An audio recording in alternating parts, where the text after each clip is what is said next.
రాణి. హా! హూ! హే! అమ్మో ఏమండి పసరు ముందు మా ఆయనకు తాగించి ఆ తర్వాత విరుగుడు చేతుతో తాగిస్తా. కానీ స్వామి, నా భర్తని కొడుకుని మామూలు మనుషులు చెయ్యి తండ్రి. ఆ వెధవ తిట్లు ఎదవ తన్నులు భరించలేకుండా ఉన్నాను.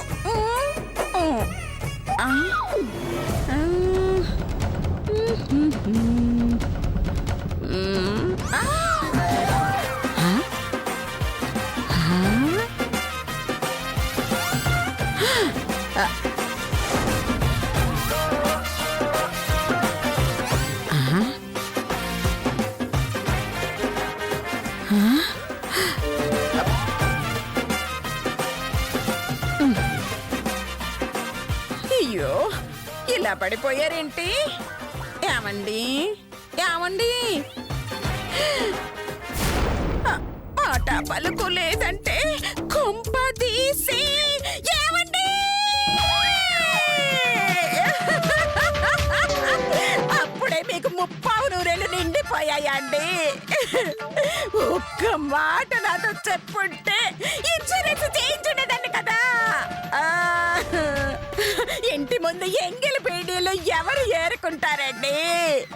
ఇక మీదట నేనే పూడ్చుకోవాలి. అయ్యో అమ్మా తల్లి, మా ఆయన్ని బతికించమ్మా, నా పసుపు కలగలబెట్టమ్మా.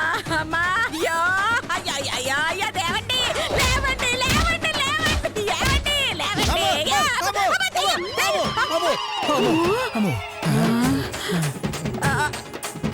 మీరు చచ్చిపోలేదండి? బతికే ఉన్నారండి?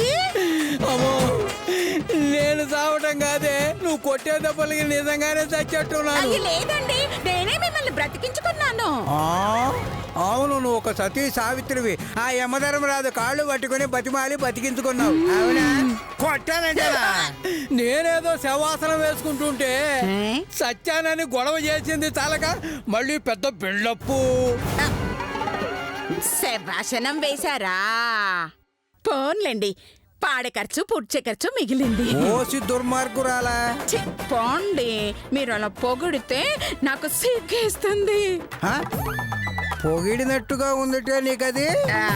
ముందు ఈ పాలు తీసుకోండి. నాకొద్దు, వెళ్ళి జ్యూస్ పట్టురా. జ్యూసా? ఓ దేవుడు, ఉన్న కాస్త పసరు ఈ పాలలో కలిపానే, మళ్ళీ జ్యూస్ అంటే పసరు లేదే. ఏం చెయ్యాలి? ఎలాగోలా ఈ పాలే తాగించాలి. ఏంటే జ్యూస్ తెమ్మంటే అలా నీళ్ళు నవ్వులతో శుద్ధ మొక్కలా కూర్చున్నావేంటి? వెళ్ళా. ఈ పాలు తెచ్చింది మీకు కాదండి, నాకు. మీరు అడిగిన పొరపాటున కూడా నేను ఈ పాలు ఇవ్వను. అమ్మా, అలాంటి వాళ్ళది నిజమైన ప్రేమ కాదు, అది వ్యామోహం. ఎగ్జాక్ట్లీ చిన్నత్త, నిజంగా ప్రేమించుకున్న వాళ్ళు అలా చేయరు. ఎంత మనసు విరిగిపోతే కన్న కూతుర్ని పట్టుకొని మా దృష్టిలో చచ్చిపోయా ఉంటుందా తల్లి? అది సరే అమ్మా, తన కూతురుతో తన మాట అనేటప్పుడు ఆమె మాటల్లో వ్యథ, కళ్ళల్లో బాధ గమనించావమ్మా? పెద్దబాబుకు బర్త్డే విషెస్ చెప్పు కూడా వెళ్ళాం కదా. ఊరికే ఎలా కాలిపోతుంది? మంట పెడితేనో పడితేనో తగలబడుతుంది.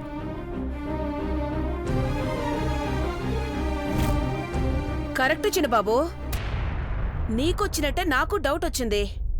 పార్వతే షర్టును తగలబెట్టిందనుకుంటా.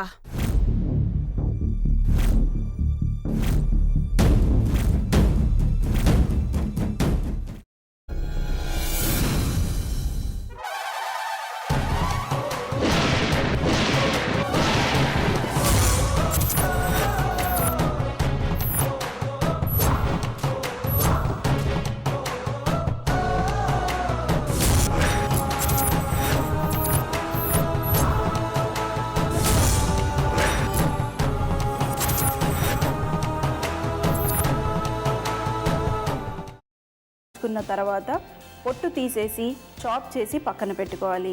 ఒక ప్యాన్లో కొద్దిగా నూనె వేడి చేసి అందులో ఆవాలు, మినప్పప్పు, శనగపప్పు, కరివేపాకు, సన్నగా తరిగి పెట్టుకున్న ఉల్లిపాయలు వేసుకుని 1 నిమిషం పాటు వేయించుకోవాలి. ఆ తర్వాత కాల్చి కట్ చేసి పెట్టుకున్న వంకాయని కూడా అందులో వేసుకుని బాగా మిక్స్ చేసి బౌల్లోకి ట్రాన్స్ఫర్ చేసుకుని అందులో తగినంత చిక్కటి పెరుగు లేదా పల్చటి పెరుగు వేసుకుని మిక్స్ చేసి అన్నంతో కానివ్వండి, చపాతీతో కానివ్వండి సర్వ్ చేసినా చాలా బాగుంటుంది.